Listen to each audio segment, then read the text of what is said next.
পাৰ পাৰ পাৰ সেইটো পাৰ। ঐ প্ৰিন্স কি কৰি আছা? এই গছৰ পৰা লিপষ্টিক পাৰি আছো। হয়, আপুনি ঠিকেই শুনিছে, লিপষ্টিক। এয়া কিন্তু আমাৰ আজিকালিৰ দিনত বজাৰে বেপাৰে বা আপুনি অনলাইন মাৰ্কেটত পোৱা লিপষ্টিক নহয়। এয়া আছিল আমাৰ পুৰণি অসমৰ লিপষ্টিক, যোনটো আমি গছৰ পৰা পোৱা যায়। সেইটোৰ নাম হৈছে বৰহমথুৰি। হয়, এয়াই হৈছে বৰহমথুৰি গছৰ থুৰিটো, যাৰ বৈজ্ঞানিক নাম হৈছে মেগনলিয়া হক্সিনি। আৰু এই গছবিধ পোৱা যায় আমাৰ দক্ষিণ পূৰ্বীয় দেশসমূহত, যেনেকৈ উদাহৰণস্বৰূপে আমি ক'ব পাৰোঁ বাংলাদেশ, ভূটান আৰু আমাৰ ভাৰতবৰ্ষ আৰু ম্যানমাৰ ইত্যাদি। যিহেতু এতিয়া বসন্তই প্ৰতিজন অসমীয়া দুৱাৰত টকটকাই কৈছে যে ওলাই আহা, গছত নতুন পাত ফুলিছে, নতুন ফুলৰ সুগন্ধই গোটেই পৰিৱেশটো ধুনীয়া কৰি ৰাখিছে। আৰু এই বিহুৰ বতৰতে আমি আপোনাক ক'ব বিচাৰিছোঁ বৰহমথুৰিৰ মহত্ব কি, আৰু এই বৰহমথুৰি আমাৰ অসমীয়া বহাগ বিহুৰ লগত কেনেকৈ জড়িত আছে, কিমান পুৰণি দিনৰ জড়িত আছে, সেইকে আমি ক'বলৈ আপোনাৰ ওচৰত এই ভিডিঅ'টো বনাইছোঁ। বৰহমথুৰি আমাৰ অসমীয়া মানুহৰ বিহুৰ পুৰণি কালৰ পৰাই জড়িত হৈ আছে।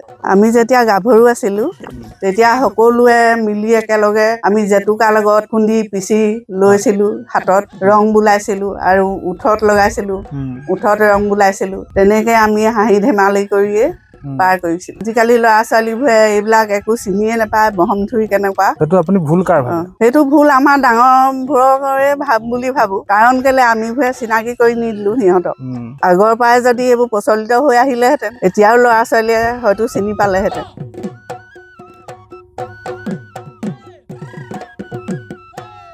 আৰু মানে আপোনাৰ আগতেও কৈছিলে যে মানুহে বৰহমথুৰিটো আপোনাৰ কিছুমানেতো শুনা মতে তামোলৰ লগতো মিলাই খাইছিলে, যাতে মানে ৰংটো অলপ পিখৰ ৰংটো অলপ কাঢ়া হওক। সেইটো কথা সঁচানে বাৰু? হয়, এইটো বিশেষ অকল যে তামোলৰ পিকটো বেছি কাঢ়া কৰিবলৈ বা ওঠত ৰং সানিবলৈ সেইটো নহয়। ইয়াৰ এটা ধাৰাবাহিকভাৱে চলি অহা জাতিটোৰ মুখে মুখে কথা চলি আহিছে যে এসময়ত আমাৰ এই অসমীয়া গাভৰু ছোৱালী বগা দাঁত হ'লে মানে হাঁহিছিলে।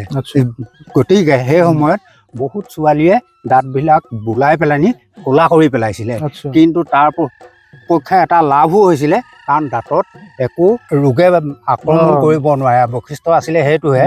এইটোতো জনা কথা যে আমাৰ অসমীয়া সমাজৰ পৰা বৰহমথুৰি গছজোপা অতি মানে বিপদাপন্ন অৱস্থাত আছে, আৰু হয়তো এনেকুৱা এটা দিনো আহিব পাৰে যিদিনাখনি আমাৰ অসমীয়া সমাজৰ পৰা বৰহমথুৰি গছজোপা প্ৰায় বিলুপ্ত হৈ যাব পাৰে। আপুনি এইটো কি পৰামৰ্শ দিব পাৰে আমাৰ নতুন প্ৰজন্মক, যে যাতে আমি এই গছজোপা আমি চিনাক্ত কৰিব পাৰোঁ, বা গছজোপা আমি যদি ক'ৰবাত দেখোঁ সেইটো আমি সংৰক্ষণ কৰিব পাৰোঁ? এতিয়া কি হ'ব, আমাৰ নতুন প্ৰজন্মক এইটো সংৰক্ষণৰ কাৰণে তাৰ এই বৰহমথুৰি গছজোপাৰ উপকাৰিতাৰ বিষয়ে তেওঁলোকক অৱগত কৰাব লাগিব। তেতিয়াহে তেওঁলোকে তাৰ প্ৰতি আগ্ৰহ হ'ব। আমাক যে আমাক উপকাৰ কৰে সেই কথাটো তেওঁলোকক জনাব লাগিব। আৰু আমাৰ যিটো বনধ্বংস কাৰ্য চলি আছে, তাত বহুত গছ বন ইতিমধ্যে বিলুপ্ত হৈ গৈছে। গতিকে বন সংৰক্ষণ কৰি বা তাক চিনাক্ত কৰি পেলানি উপযুক্ত ঠাইত সংৰক্ষণৰ ব্যৱস্থা কৰি পেলানি যদি আমি নতুন প্ৰজন্মক তুলি দিব পাৰোঁ ইয়াৰ উপকাৰিতাৰ বিষয়ে কৈ পেলানি, তেতিয়া আমাৰ নতুন প্ৰজন্ম যথেষ্টখিনি উপকৃত হ'ব বুলি মই ভাবোঁ। হয়, বৰহমথুৰিৰ ওপৰত আপোনালোকে ইতিমধ্যে ভিডিঅ'টো চালেই, আৰু মই আশা কৰিছোঁ এই ভিডিঅ'টো চাই পিনে আপোনালোকে সকলোখিনি বস্তু ভালদৰে জানিব পাৰিলে আৰু বহুতখিনি বস্তু শিকিব পাৰিলে। এই গছবিধ আমাৰ অসমীয়া সংস্কৃতিৰ এটা অংশ হয়, আৰু আমি সকলোৱে এই গছবিধ আমাৰ মাজত জীয়াই ৰাখিবৰ কাৰণে আমি চেষ্টা কৰিব লাগে। এই ভিডিঅ'টো বনাওঁতে আমাৰ ফালৰ পৰা যদি কিবা ভুল ভ্ৰান্তি হৈছে, আশা কৰোঁ আপোনালোকে আমাক ক্ষমা কৰি দিব। আজিলৈ ইমানে, আকৌ লগ পাম এটি নতুন ভিডিঅ'ত। ধন্যবাদ।